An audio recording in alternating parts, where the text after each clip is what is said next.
I'm Dr. James Bryant, the host of the Engineer Your Success podcast.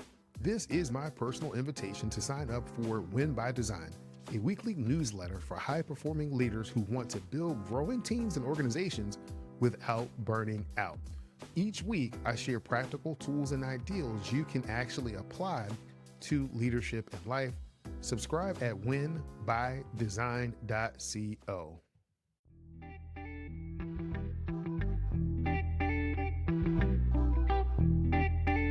Success isn't just about what you achieve. It's about living a life that reflects your values and priorities. Welcome to Engineer Your Success, the podcast that helps you lead with intention and live fulfilled.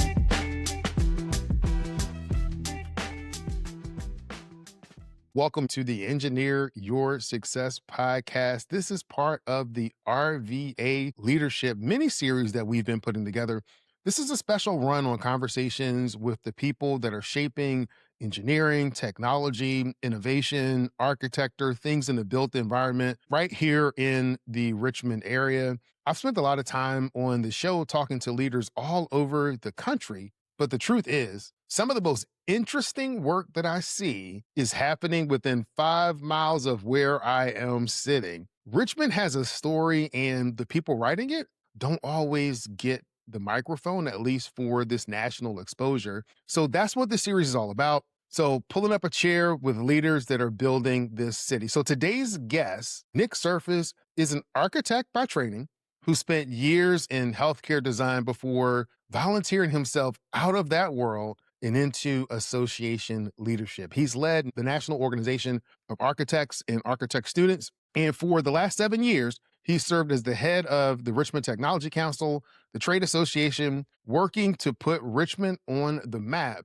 as a tech city that's worth watching. He may not be the loudest voice in the room, but I think he's one of the most important voices in the room. Nick Serfass, welcome to the show. Wow, James, that was, I'm going to have to record that intro and use it every time I'm out and about. That's spectacular. I appreciate the opportunity to be here with you. And kind of like you highlighted, I think my main goal is to see how we can elevate Richmond. I grew up here. I was raised here, and this is my home. So I'm very passionate about Richmond. And kind of like you alluded to, I don't think we do a great job at bragging on ourselves a little bit more. So I hope to do that today and really hopefully highlight Richmond and all that we have going on here. How would you describe Richmond's current tech scene right now? Yeah, I mean, one word is thriving. Another word is vibrant. A third is maybe creative.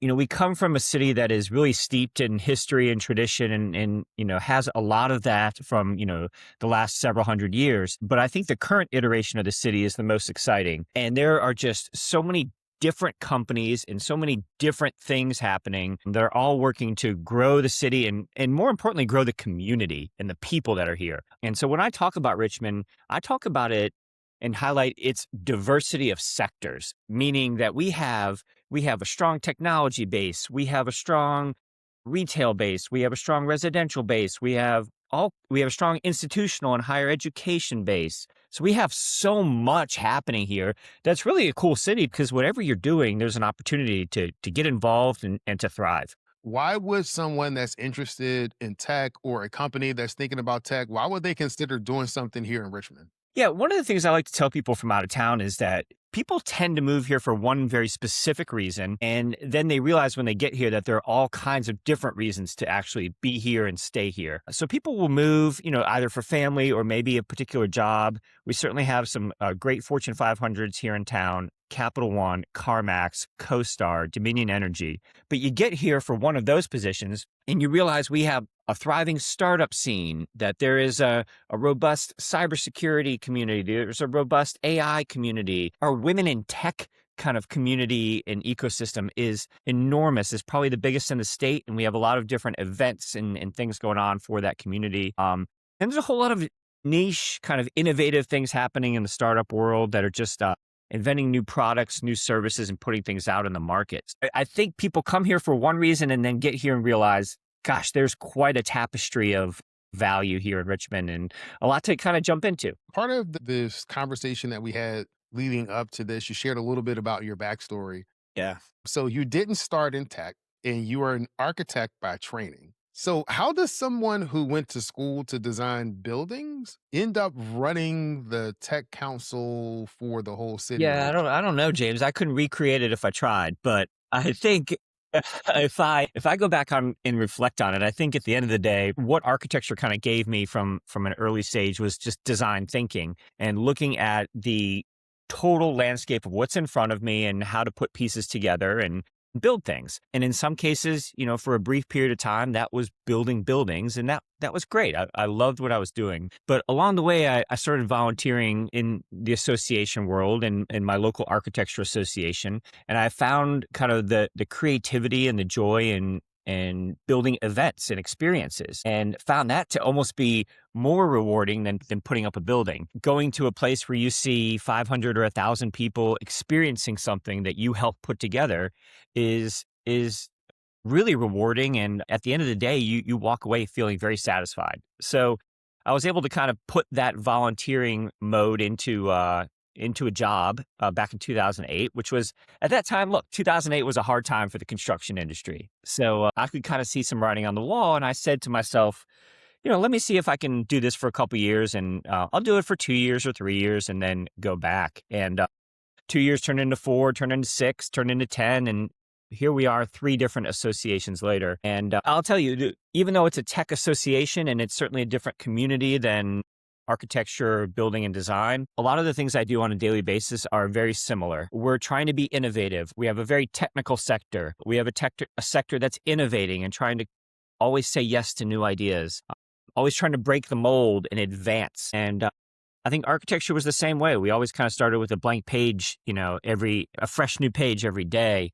And in tech, it's very similar. And so I've been here now about 8 years, and it's been refreshing and rewarding and creative.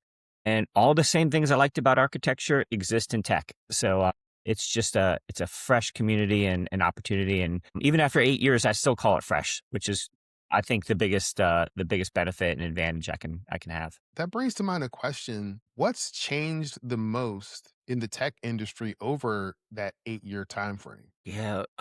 What's been interesting is I've seen things change almost yearly as new technologies come out and new focuses come out. But what's really changed is literally the last year and a half, 2 years, with the evolution and expansion and overflow of AI and its capabilities. And the way that I try to explain it is, those kind of glass ketchup bottles that they have at restaurants on tables, like the old school glass ones, and you have to kind of bang them and bang them and bang them before anything comes out. And then all of a sudden, out of nowhere, it all floods. And I feel like that's what we're seeing with AI is that, for the past 10 years, we've seen it in use, and we've seen people using it in iterations in machine learning and other little things. And you start to see products pop up that are a little smarter than the last year's edition. And then all of a sudden, out of nowhere, we get this big infusion of technology that allows for natural language and technology that is advancing exponentially every day. And so I think that's the pace at which things are changing. I think is the biggest change. It's not the tech itself, but it's the pace at which we're advancing. While I'd love to, claim that it's AI and it's the tech behind AI, ironically, I think a lot of it started to happen around the COVID-19 pandemic, when everything we started doing went online almost overnight. And I think, good, bad, or ugly with that pandemic, that was one of the technological benefits, was that every sector and every service and every product all of a sudden needed to figure out some sort of online version. So everybody went digital, and then there were all these transactions, and there's all this information flowing and all this user and consumer behavior that's now online. And so I feel like we made this big jump, and there was all this data to pull from, which that AI is now using. And so yeah, it may be a little cliche to say that, but it's been so dramatic that I think it'd be irresponsible not to say that. You've already done the hard part. You built something that works. The challenge now is finding a way to keep it all together without losing your health, your relationships, and your sense of calling. The Win by Design newsletter is for leaders who want their team to grow and their soul to stay intact. Learn to step out of constant hustle, raise up other leaders, and lead from a healthier place. Subscribe at winbydesign.co.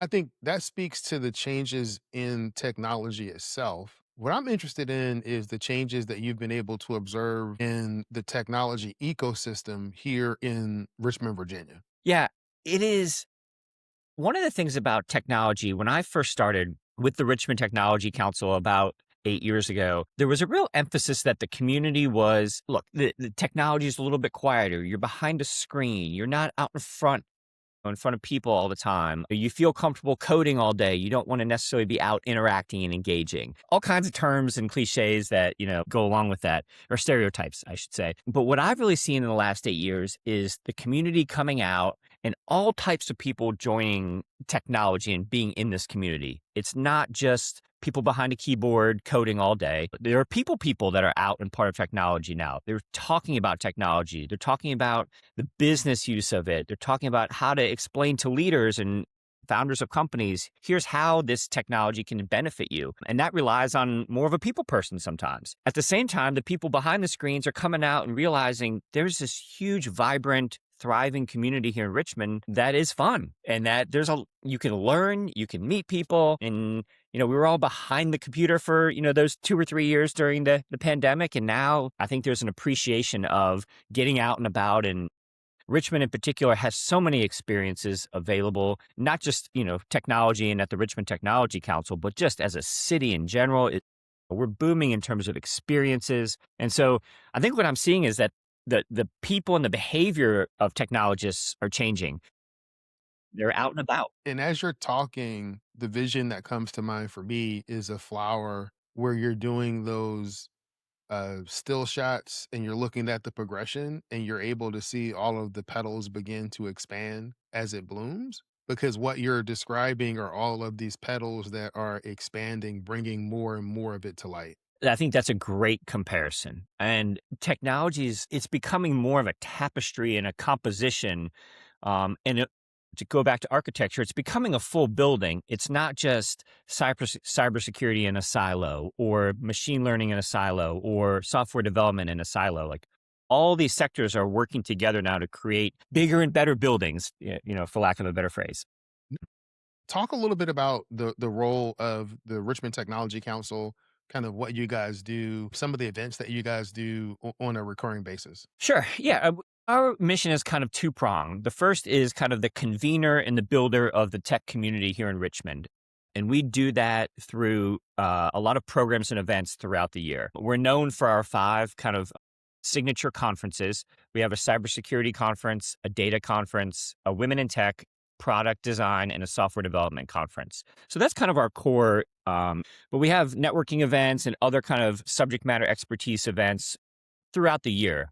We literally probably put on an event every other week.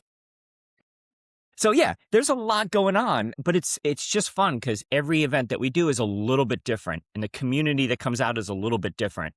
And I often say to people, I was like, not everything we do is for everyone, but there's something for everyone. So it's a matter of, kind of finding your niche and coming out to those that are most relevant to what you do. But also, you'll see a lot of people at our events that come to everything just because they want to engage in the different communities. And it's a chance to kind of get outside your comfort zone. And so that's our core. The second prong of what we do is trying to elevate the city of Richmond and its kind of regional and national profile as a tech city or a tech hub. And we do that through media and storytelling and PR and that type of thing.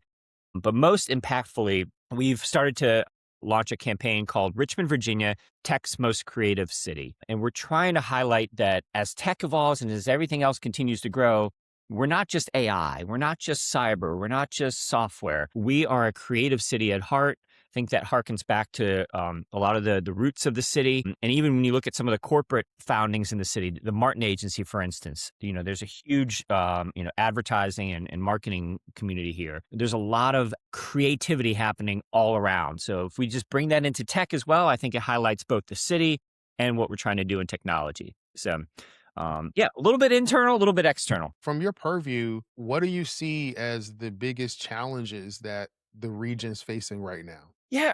So when I talk to people outside of Richmond, other than the kind of historical foundations that you read about in school and your textbooks, people don't tend to have like a very specific brand or identity that they associate with Richmond. If I say, what do you know about Richmond, Virginia to somebody out of Wisconsin or Washington, it's, yeah, oh, that's, historical city, part of the 13 colonies and all that good stuff.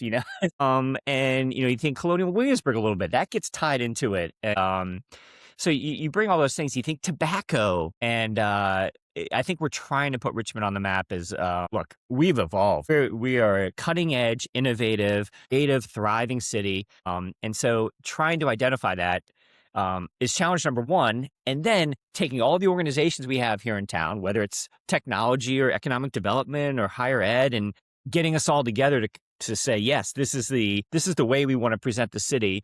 That's also a challenge because there's so much good stuff happening. Everybody wants to highlight everything. Then that becomes an amalgamation of, well, we're just a great city. So we got to figure out how to target it and make sure we hit the bullet points a little better. Yeah, because if you're trying to talk to everybody and cover everything, you'll really speak to no one. It's the hardest thing in the world. It's funny you say that. I was talking to somebody putting on an event really recently, and I asked who their audience was, and they were like, this event is for everyone. And I was like, that is the worst thing you can do because you don't know who it's really for. Who do I send in my business? What kind of people do I want to bring out to this? What types of people would like this? If it's for everyone, it's just, that's a hard hill to climb. It is. And I faced that same challenge when I was starting up my leadership strategy, leadership development, and consulting and coaching business.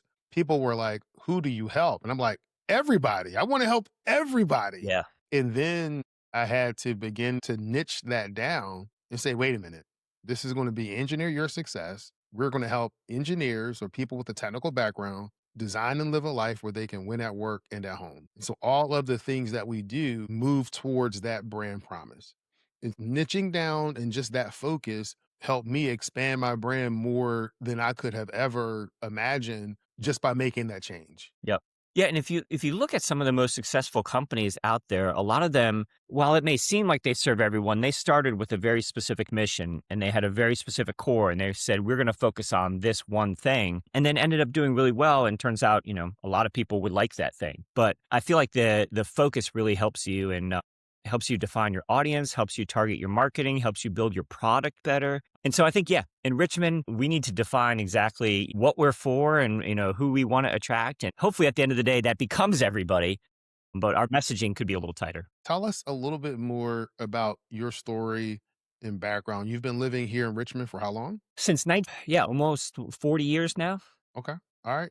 Family? 2 kids, 2 boys, 14 and 16. One is driving, and so, we don't really see much of him anymore. The other is 14 and is in an e-bike gang here in the neighborhood. So, he's out creating ruckus, and I'm, saving for bail money for him right now. So that's where we're at with 2 boys. No, we're very, very similar in that regard. I have 2 boys. Okay. They're 17 and 18. One's in college.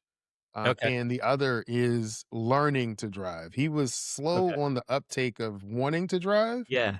but I don't know what happened.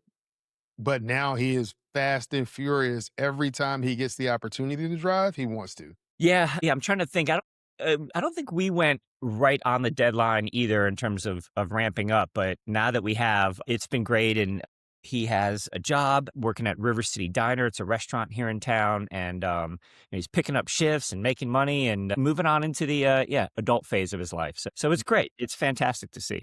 Nick, if someone's listening to this podcast, they want to find out more about you, about what's going on in Richmond, what's the best place for them to get in contact with you to connect? Yeah, a few things. So our website is rvatech.com. So we're the Richmond Technology Council, but we go by RVA Tech. But at the end of the day, I like to be very accessible. Look, I'm a Richmond guy, grew up here. I want to know people, and I'm always looking to connect with new folks. So if you're listening, feel free to hit me up on LinkedIn or even email me. It's nick@rvatech.com. I often find that some of the most basic and simple initial conversations lead to some of the either greatest friendships or partnerships, or, ends up connecting with other folks, and that's how we grow our network. And at the end of the day, I think that's what I hope for Richmond, is that we all use the size of our community. We're a small, big city. the friendliness of our community, the authenticity to kind of connect one another and keep growing and welcoming new people and making them part of our community. If you're out there and want to connect with me, please, by all means, yeah, just reach out. And we'll include the link to your website and your LinkedIn profile in the show notes. Nick, I really do appreciate you taking the time for this interview. Especially, I know that you get lots of pitches to talk, pitches to do. And so I was really excited when you responded to my message to come and be a guest on the podcast. Yeah, well, James, I appreciate your authenticity. And I think when you reached out, there was something, yeah, again, authentic about what you do and how you present yourself. And I do think you're targeting a good specific audience here. And I was hopeful that I would fit into it. So I'm glad we connected. Before we close, I like to do what we call a mic flip segment where you become the interviewer and I become the interviewee. What is one question that you have for me? All right, James, I really want to know from you, and this is important because I am attempting to become an influencer on the TikTok and the Instagram and the book review space. So this is my side hustle and my side quest. I may have a podcast on this sooner than later. But James, I want to know what you're reading right now. If you could tell me something impactful that you've read in the last year or so, and then maybe something that wasn't as impactful that you had hoped it would be. So give me a little high and low in terms of content that you've consumed over the last. Ooh, that is a hard question for me. It's interesting. No, it's a hard question because I do consume a lot of materials. I'm using AI and Claude that has kind of all of the summaries of the books that I've read, but I don't think of it like a Rolodex. It's usually in service to something else that I'd be like, no, wait a minute, what was that book that I was reading? Well, let me go look and see, because I remember some concept about this. I spend a lot of time actually listening to science fiction audiobooks. Okay. That Yeah. is more of my escape. Yep. And escape in a good way because I see a lot of leadership philosophies Mhm. and life philosophies layered in. There's always going to be gold in the story of the underdog Sure. that nobody thought was going to be able to accomplish it. And they work their tail off to actually build up their strength to do something. Yep. James, have you read the Dungeon Crawler Carl series? Have you heard of No, this? I have Okay. not. Well, if fantasy is your world, and you actually just described it a little bit, there's a main character who is attempting to kind of overthrow an alien force, but it's a 10-book series. It's called Dungeon Crawler Carl. And the reason I mention it on this podcast is because it's in a genre called lit RPG. Yes. Literature, okay. Yep. Literature role-playing game. And I feel like for the tech world, and there's a lot of us who are gamers, so it fits right in. But yeah, check that out, the Dungeon Crawler Carl series. Those are the types of books Yeah. that I listen to all the time. One of my favorites is, I think it's the Tower series. The main character is this guy named Thorn. Okay. And so Thorn, they get to choose an aspect that they want to be known for. Okay. And his one is self-improvement. Okay. He's always working to improve himself and improve those around him. And I Okay. think I take that to heart because Yeah. that reminds me a lot of myself. Well, I think that's what's great about even the wildest fiction books. We use our own lens to apply, what we're going through or to solve our own problems or to address something. And, regardless of what it is, I feel like I put a book down and there's something about it that makes me think differently about something I'm tackling in my world. So what I will do though, Nick, is I will go back through my list and those summaries, and I'll either will create a blog post do or it. one of my All right. weekly emails I like it. about the books that I've been reading and some of the insights that I've been getting, to better be prepared for that question. That was a good question. Well, you know what? It started similarly for me. To document what I was reading a ton. And I was like, let me just create an Instagram account where I just post pictures of the book just to document for historical purposes. And then it evolved from there and it's been great. No, that's great. So do you want to share that Instagram handle so folks Sure. can? Yeah. The Instagram is at Nick Serfass. So that's pretty easy. And then the TikTok is at Archinick, ARCHI Nick. So Archinick. That is great, Nick. I really do appreciate you taking the time for this interview. Hi, this is James, the coach in your corner. I've had hundreds of conversations with high performers through my coaching practice and this podcast. And one pattern that shows up more than almost anything else is that they don't just focus on what they're doing. They focus on who they are becoming while they do it. That distinction matters more than people realize. When your identity is tied to your role, your title, your company, your industry, you're only as valuable as long as that role lasts. And we know that roles change, companies restructure, industries shift. The thing you've built your identity around can disappear overnight. But the person who you became in the process, that goes with you everywhere. So here's what I want you to sit with this week. First, ask yourself honestly, are you developing for your current role, or are you developing through it? One makes you more valuable here, the other makes you more valuable everywhere. Second, identify one skill you're building right now that has nothing to do with your current job title. Whether it's leadership presence, communication, strategic thinking, that is your portable asset. Third, find someone who made a successful transition and ask them what they brought with them. You'll almost never hear them say, my credentials. You'll hear them talk about how they think. Your role is temporary, but your growth is permanent. I'm Dr. James Bryant, the coach in your corner, and I want you to be great this week.